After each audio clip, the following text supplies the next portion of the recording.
Back to the football terrace, Manchester City 2, Wolverhampton Wanderers 1. Another last kick of the ball winner from John Stones twice now.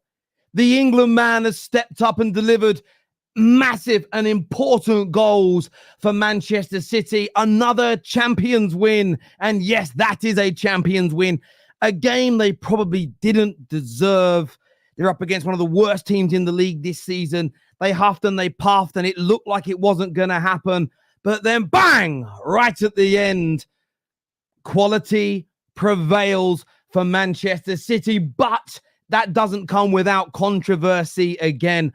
The goal ruled out, flagged as offside by the linesman in real time. VAR intervened, and you actually saw VAR. I actually got it wrong. I think I tweeted saying that VAR had a stinker. They actually didn't send the referee over to the screen to disallow the goal. They sent the referee over to the screen to give the goal. The commentators misinformed us when it came to that online. So between the TV company and VAR, and they're meant to be in communication, we were given the wrong information. The goal was ruled out in real time. And the question is, were Wolverhampton Wanderers robbed at the end? And that is a question mark on the title. Yes, it is. It is what it is. Were they robbed? I want your opinions on this. We're a democracy here. Give us your thoughts. Give us your feelings in the comment section below. Look, the game itself, I really enjoyed the game, to be fair. A great start from Wolves, countered well, and a well-taken goal where I actually thought Diaz was really poor defensively, out of position slightly, could have got a touch on the ball. Maybe the own goal he scored last season was kind of playing on his mind, pulled his foot away, and Wolves took the lead. They then had the chance to go 2-0 up, and as that happened, and they missed the chance to go 2-0 up, Semedo running through on goal, I went straight onto the app that I have a few little flutters on, and straight away put a little bit of money on City to win the game. It was obvious from that point that City were going to win. I think that if you don't take your chances against a team like City, you will end up losing. You absolutely will. Guardiola, listen, the man is a cheat code. He is a cheat code. What an absolutely phenomenal goal. But it isn't just his goal. He's a fantastic defender. Yes, he messed up in the FA Cup final. But as I said to Hamza yesterday, one mistake in a big or an important game doesn't define a player's career. Guardiola is an absolute phenomenon. And when you consider he's a centre-back by trade, playing at full-back, getting in advanced positions and scoring those kind of goals, absolutely. Abso-friggin-lutely. Now, I'm going to say this. Then City, they ended the first half really well, and you think they're going to score in the second. I thought Man City in the second half were really flat. Big criticism today for Doku and Savio. I thought both of them, it was an eye test wet dream. They looked really good, but they did absolutely nothing of substance. They were really poor. Grealish came onto the field of play. Foden came on and didn't add any more. It was a very quiet game for Erling Haaland. And you could see KDB was missing. You could see that Rodri was missing. They're just a little bit flat City. And it looked as though the game was about to peter out. And then they get two corners at the end. And I was sitting in here, I was talking to my brother, and I went, listen, they're going to score here. I'm telling you. It's why I call it a champions win. It's the regularity that over the 30, 40 years I've watched football, the teams that are either winning the titles or close to winning the titles, they just win so many games in this fashion. Maybe they didn't quite deserve it. I get that argument, but they just find a way, and they did. John Stones steps up again and bang with a bullet header, puts it away. Huge 3 points for Manchester City. A champions win. It's wins like today that make you champions. Doesn't guarantee it, but most league title winners I've ever seen in my life win 4, 5, 6, 7 games a season similarly to this. Not always as late. The goals aren't always the last kick of the game, but similarly to this. Now, look, when it comes to the goal, I'm going to be honest with you. I think it was a goal. So yes, the title of the video for all of the babies, all of the dim of mind people, well, why are you asking the question if you don't think it's true? We just want your opinion. Well, I'll just give my opinion. Imagine I took that through to reality and the show is just about my opinion. Everybody would go, why don't you let other people have opinions, Terry? I'm asking the question because a lot of people are claiming it. Were Wolves robbed? For me, the answer is no. I understand the argument that Bernardo Silva and the goalkeeper there's been a bit of contact and Sarr sort of nudged him out the way because he's impeding him. But I don't think it's enough. I would be absolutely gutted and absolutely fuming if Man United scored that goal and it was disallowed. In fact, we had one similar to that last season, disallowed. So I can see the consistency calls here. Like I said yesterday, Rasmus Højlund did something similar last season. It was given offside. I was fuming about it. So I would be a hypocrite today to say that's an offside goal and shouldn't count. I think Man United's goal last season should have stood. I'm going to maintain that energy. Hopefully my detractors and my haters and the obsessed people with me see my consistency in that. I understand the calls. Some people saying, well, the goalkeeper's been preoccupied by Bernardo Silva. By the time he focuses back on the ball, he can't react in time. I get the argument. I don't think there's enough. I think for that argument to hold truth, Sarr's got to try and attempt to win the ball. Sarr's got to show he impeded me. I was going to come out and catch it, or I was going to attempt to catch it or punch it. I don't know, but I couldn't move because a player was standing in front of me in an offside position. But he kind of nudges him out the way. I don't think he saves it anyway. There's far too much power on that. And maybe what the goalkeeper should do is stop worrying about Bernardo Silva. In that situation, Silva's offside, right? He's in an offside position. Let Silva impede you. Don't push him away. Because essentially you pushing him away is you enforcing the contact. If Bernardo Silva was carried on backing into him and distracted him, maybe it gets disallowed. So I think Bernardo Silva has done his job very, very well in that circumstance. I do get the calls. I understand why Wolves fans would be angry, especially people watching on TV. It's because the commentators got it wrong. I tweeted something which I have now deleted because it turns out not to be true. What they said on our televisions here in the UK was VAR was recommending the referee look at it to decide whether it should be a goal or not. In reality, it was disallowed on the field of play by the linesman, or the referee's assistant, they call him now. And VAR said you should overturn that decision. So we were given the wrong information here in the UK. But I personally think the goal should have stood. I'd be gutted if it was disallowed against my team. So I'm going to maintain. Terry, it was Bernardo Silva who pushed the goalkeeper. No, I don't think it was. I can't find that comment now. It seems to have gone. I don't think it was. I definitely saw Sarr. He kind of leant into him a little bit, but then let him. This is where the goalkeeper's got to use his head. You know, yesterday with Saliba, I get why he did it, but he didn't need to. Should have used his head. Even if the player goes on to score, you've got 11v11, a much better chance of turning the game around. Sarr should have used his head. You can see Silva's in an offside position because of where his defenders are. Let him impede you.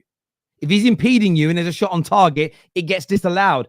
Sarr doesn't need to engage. So for me, I say not offside. And what's really funny, I'm saying it's not offside, but still City fans are coming for me. But fair enough. I know you love me, really. That's why you are all here. I dare you, Terry, to tell the truth now. That is not a foul on the goalkeeper or an offside. I've already said it, mate. I don't know why you're super chatting saying that. I've already said it was a goal. Oh, bless your hearts. Bless your hearts. 115 City Biatches. Low City. Nudge from an offside player is impacting play. But the nudge happened before the header came from John Stones.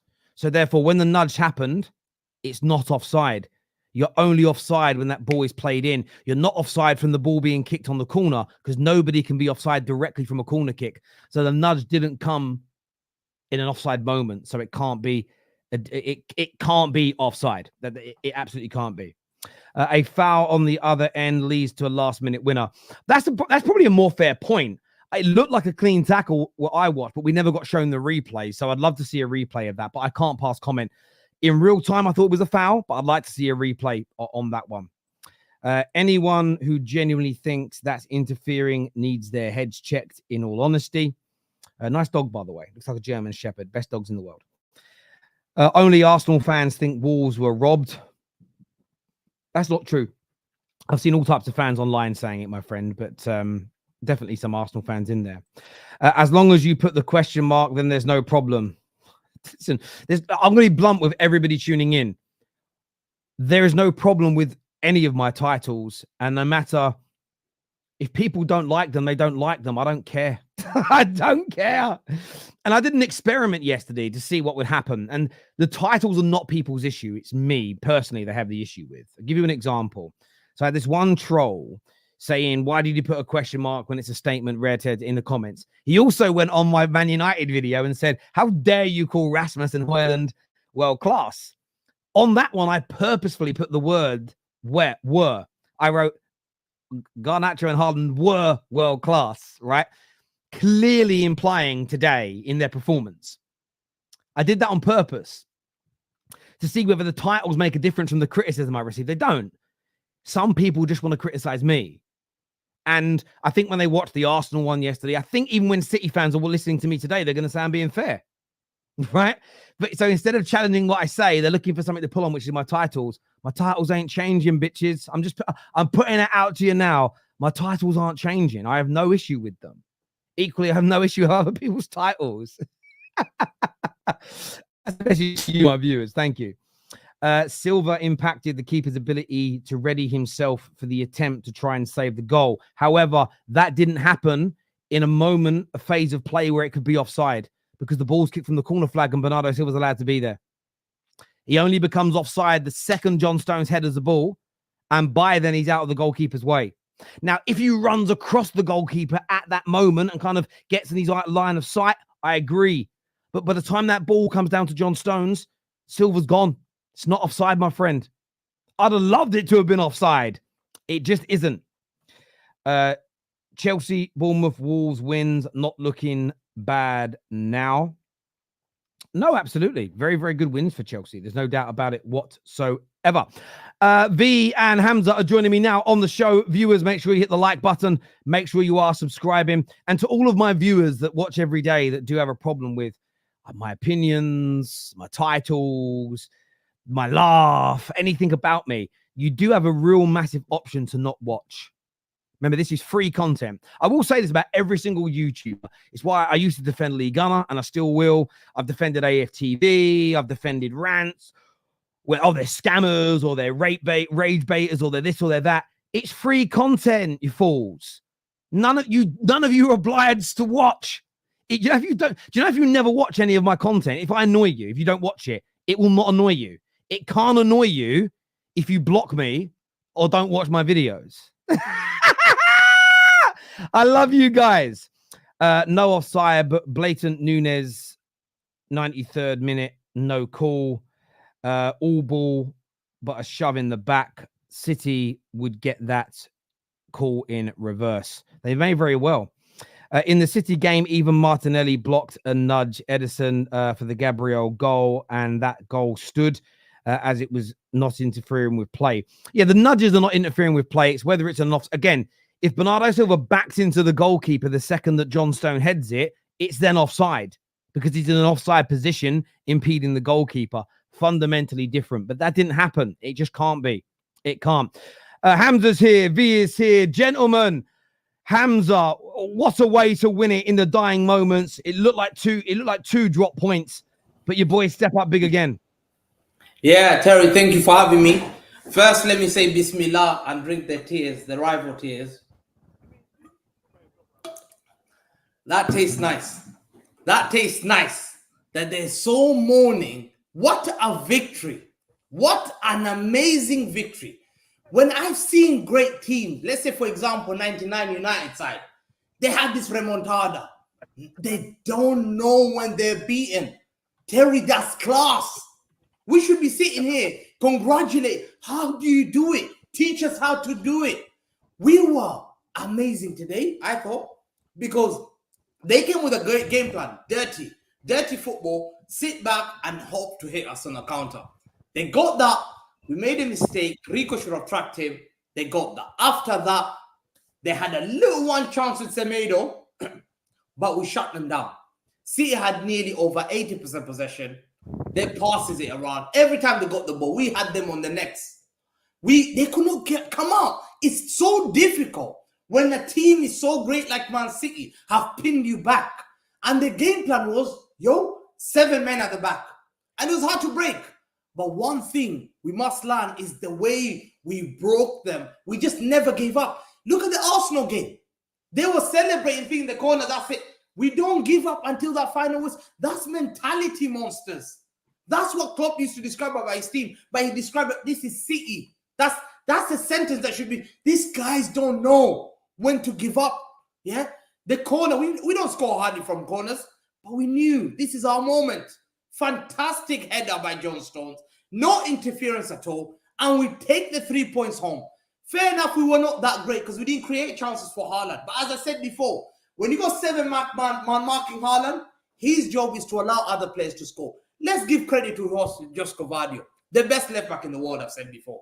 I've called him Croatian Maldini. Why? Because I've seen he plays like Maldini. He glides. The way he's so comfortable on the ball. The way he's able to shoot at the Bernabeu. Didn't they not learn? He scored a similar goal like that in the Bernabeu. What's Wolves? Nothing. He scored a similar goal. How many times are we seeing Josko Vardio going through so silky? You're thinking, wow, I've not seen a left back like this since Roberto Carlos and all that stuff. He's so amazing at the back. And then you look at the way we played. Up front, Haaland obviously got locked up because there's 7 players behind him. But this is what teams don't have. Despite City not having Rodri, we were called Rodri FC. Every year we're being called, without Kevin De Bruyne, you're nothing. Without a striker, you're nothing. We still disprove that. This year we were told, without Rodri, you're nothing. We're showing. Foden carried us last season. This season, Vardio is carrying us. A centre back that's turned into a left back. That's the performance we're having. And rivals here, who are Arsenal fans and Liverpool fans, know. When we smell blood, we see Wolves. We saw Wolves. Wolves were parking the back. I knew the goal's coming straight away. And there's no way we're going to lose twice in Wolves. No way. I'm demolishing you. To me, I'm happy today. We've done our victory. And everyone here should not talk about that referee. That referee was amazing. They were lucky to have got 5 minutes. Terry, 5 minutes. Terry, they're falling on the floor, running. I don't think they're taking their time. We only got 5 minutes. They tried to cheat us. But you know what? We didn't say anything. We came out there. Fantastic, amazing goal. And this is why we're champions. Everyone in the headlines, BBC, Sky Sports, this is why they're the greatest team ever. We must congratulate. How do they do it? It's in their DNA. It's in their blood.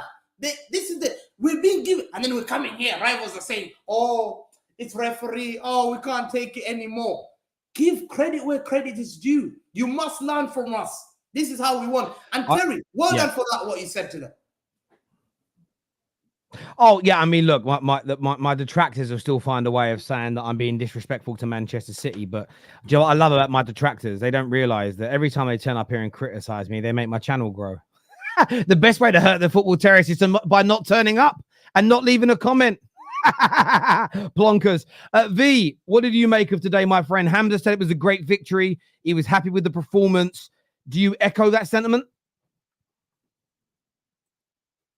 I'll put you on mute because the wind was blowing. Sorry, mate. Yeah, hopefully that's better. Let me try to shield it a little bit.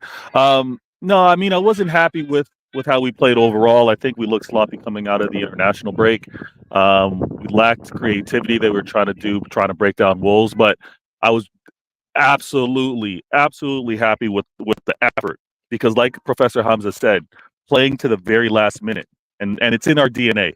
It doesn't matter what kind of opposition's in front of us, how difficult they're going to make it seem. We're going to continue to try and probe and find a way to get the result. So the fact that it happened in the latter stage, extra time, was not surprised by it. Would have hoped that we would have won it in regulation, but we did what we had to do. Now, when it comes down to the players, I think Pep's trying to. I'm at my daughter's football game. I think Pep's trying to figure out what's the right combination. what's the right 11? How do we play without Rodri? How do we play without KDB? So to say that he got it right, I can't exactly say that, but you can see that he's experimenting. You can see that he's trying to figure out what the right approach is. The fact that he also gave Savio and Doku the opportunity to play on either side of the pitch, he had them switch, and obviously he brought them off. He's trying to find the mix. I'm happy with this 3 points. At the end of the day, that's all that we wanted. The 3 points. We saw drop points from Arsenal, who rightfully so, Terry, you and others believe that they're in this title race. We obviously see Liverpool with a possible chance of dropping points versus Chelsea. We needed this 3. We needed it. And we extended a undefeated streak. We extended it. I believe we're now at 50 games, and it's 4th or 5th ever. So I'm really happy with that accomplishment. I think in the Premier League it's like 31, something like that. I think that's what the commentator said anyway. Maybe 50 31 in the Maybe it's 50 31. in all comps. Yeah. Because you didn't actually lose in the Champions League, did you? You drew one out on penalties. Yeah, I think it's 31, 32 games in the Premier League unbeaten, which is, I think it's since Villa beat you last season, I think. Yeah, you're right. And it's incredible. So that type of performance from the players, just to make sure that streak kept alive, despite not playing really well, I'm taking this and I'm running with it. Pep's going to figure this out. Pep's going to find the 11. Pep's going to find the system. We're lacking creativity, but when we don't have a Rodri and a KDB, it's going to be difficult to find that initially. So yeah, I'm taking this, and I'm watching. I'm going to be watching all of you rivals, all of your watch-alongs. I'm just going to be tuning in for the last few minutes because I know that's going to be absolute beautiful entertainment. Thank you so much. I know we crushed some hearts, some dreams today. But that's what we do. Like Professor Hamza said, we play like champions. It's what we do. We take it and run. Listen, I agree with that sentiment. I got a lot of stick a few weeks ago from my sort of fellow YouTube community when I called City, Liverpool, and Arsenal's wins before the international break champions wins. And I stand by that because even in the season where you guys got 100 points, there was multiple games similar to today where you were drawing 0-0, 1-1, 2-2, and maybe not the last kick of the ball. Southampton, Raheem Sterling. Yeah, there's a Southampton game. Bournemouth, Raheem Sterling did it against. I remember that game. You just do this regularly. Man United did it in the 90s and the noughties. Chelsea's greatest teams did it. Both Liverpool and City have done it recently. Arsenal have started doing it many times in the last few seasons. Real Madrid do it all the time. It's what the teams up the top do. And to be honest with Wolves, I feel a bit sorry for them. I always feel sorry when an underdog defends well and nearly gets a result. But when they had that chance to go 2-0 up, when Semedo went through on goal, the second Ederson saved that chance, straight away, boom, City are winning this match. I knew it. I put a little on to win some. I thought, to make myself feel better, I'll be gutted when City win as a Man United fan. But I'm going to put a bet on City to win because at least I can win some money. So thank you for the £400. Thank you for the £400, Manchester. This is not bad because I never put a bet on City to win until they go a goal down because you don't get great odds. So when they go a goal down, you get slightly better odds as an example. So yeah, I knew City were going to turn it around today. And that's just because I know it pains me to say it, but I'm as consistent as I can be. It's why I say, and I know a lot of City fans say I don't praise Man City enough. Well, maybe I don't do it as much as you want, but there is no team in England that I have given higher praise to in the last 8 years. I say you're a European great for a reason. And I say you're the best team in the world for a reason. So as I know a lot of you want me to say Man City is scary, but I would rather you say my team was one of the greatest in European football history than say they're scary. I think it is a much bigger level and height of praise, but maybe that's just in my mind. Mo joins us from a neutral point of view. I'm going to go straight into the incident. What did you make of the goal at the end? Should it have stood? Should it have been disallowed? What's your opinion, Mo? 100% should have stood. There's no doubt about it. And by the way, that nudge was before the ball reached Stones. Once it reached Stones, it's a new phase. And a lot of Arsenal fans and a lot of rival fans, to be honest, are complaining about this. And Bernardo Silva just nudged the goalkeeper unless the referee thinks it's an obvious error and it's given as a free kick. By the way, the offside resets once John Stones hits the ball. And he didn't touch the goalkeeper at that time, and he moved out of the way. So the offside is out of the way. If you want to call this as a foul on Bernardo Silva, you got to pull back 50% of the Arsenal goals they scored from corners because they hacked the goalkeeper the same. Facts. Right? People need to be honest with themselves. Yes, Bernardo Silva hacked the goalkeeper. Arsenal taught Man City how to do this. And Man City now are doing it. And now other people are complaining. It's as simple as that. Offside, it's definitely not offside. 100% not offside there, Terry. He actually moved out of the line of sight once John Stones. And people are saying, but the offside was before. No, it doesn't count. It counts only when Stones hit the ball. So he moved out of the way. It's not offside 100%. And it was not clear and obvious for the referee to call it a free kick because the nudge was very simple. Well, sorry. Just to correct you on this. The goal was disallowed by the on-field referees. It was a clear and obvious error. Now, there's a comment that comes. It was a clear and obvious error made by the linesman. For offside. Yes, yeah. So I want to I want to clarify this. It's all coming out now. DJ said the linesman tried to rob us. Do you know what? If you look at the side angle on camera or from where the linesman's from, I can understand why from the linesman view, it looks like Bernardo Silva is standing in front of the goalkeeper because you're looking at it almost, you're looking at it in a straight line and it's hard to tell. I will say, you know what? The linesman made the right. Please let me finish. Sorry, I just want to get this out. This is an example of VAR doing its job properly. This is an example of VAR intervening in the right moment. I can completely understand why the linesman sees that as offside in real time at full speed. VAR steps in. They realize that Bernardo Silva was out of the way, and the goal, well, as painful as it may be, was rightfully given. I want to see more of that from VAR. A clear and obvious error was made, and a quick decision to rectify the situation was made. As painful as it is to me, a Man United fan, to see it go in, I can't sit here and be biased about it. My only problem with VAR, as I say, is the lack of consistency. The problem, one thing I would say in defense of a lot of people here in the UK is the way the commentators on TV were making it sound is that it was VAR trying to disallow the goal. It wasn't. So we got given the wrong information by the TV companies here. So I was confused and went live as well. And it wasn't until I saw an update come out that I was like, that makes a lot more sense. Because they were complaining here on TV that why did they send the referee to the monitor and he didn't change his mind? Because they never change. Like when they go to the monitor, whatever the decision is they always reverse it, don't they? They very rarely go there and maintain the same decision. But did the linesman give it? I missed it because the linesman gave it. The referee disallowed the goal because the linesman said it was offside. The reason he went to the monitor wasn't to try and disallow the goal. He went to the monitor to change the on-field decision and give the goal. Okay. Yeah.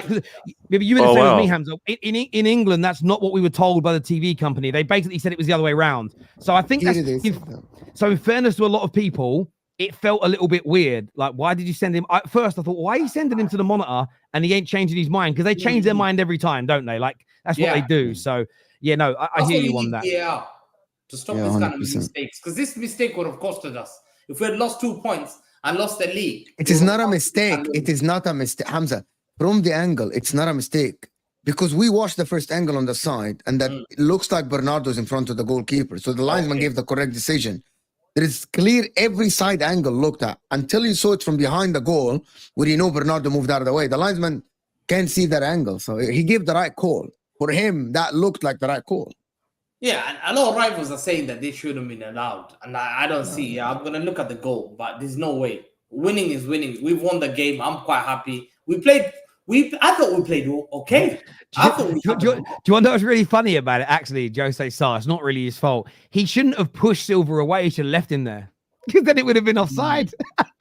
And he made great saves. He could have been man of the match, you know. No, he still was man of the match for me. I think that he had he was given it, but I would have given even now I'd give him man of the match because Sarr made 4 or 5 saves that kept Wolves in it and stopped it from maybe being 3 or 4 goals, as an example. Boys, look, I want to say a big thank you to all of you. We've got a super chat here. This is a City fan here. I do have an issue with some of your takes about City, but I love your shows, Terry. Keep up the good work. What do you know? I want to ask you what takes best team in the world, one of the European greats. Pep's not a checkbook manager. Haaland's the best goal scorer the Premier League has ever seen. KDB's in the top 2, top 3 midfielders in Premier League history. What have I said about City that you don't like? Other than, I think we have to have conversations about some of these allegations when stories have come out, and I think we have to talk about them. I've equally said, if you're found innocent, I'll back you. I mean, I don't think I give bad City takes. I literally don't. You should be coming out here saying that you're innocent until proven guilty. That's what you No, should I be am. saying. But I am. Hang on. Stop. I've got to stop you. I've never said you're guilty. Okay, so we're innocent. I have always said you're innocent until proven guilty. We're But innocent. I think, hang on, you're innocent until proven guilty, yes. But what I have always said, and I think it's fair as football fans, as and when leaked information has come out or big personalities or big lawyers give opinions on it, as football fans, we're going to discuss it. Now, I understand City fans hate the conversation. They want it to go away. But if it was Man United currently under investigation, let's not pretend like City fans wouldn't be doing streams about it every time a new bit of information comes out. And you're going to smile because you know you'll be straight on TikTok. Yeah, you've been charged already with the Premier League already for breaking rules. And in fact, no, we haven't. No, we haven't. Man United haven't been charged. Man United have not been charged by the Premier League for anything. We're talking about the COVID losses where you're allowed to have carried those losses. We were not charged for anything. What are you talking about? I think you've been charged. Let me find. We have not been charged by the Premier League. Anyway, look, I'm going to go watch his next game. We are live after Liverpool versus Chelsea. This stream, we will be there. I know we're not charged. This stream is going to take you through to Hassam's. Listen, everyone who's tuned in, I want to say a big thank you. Take care. Goodbye. God bless. And we will see you all again very, very soon. Peace.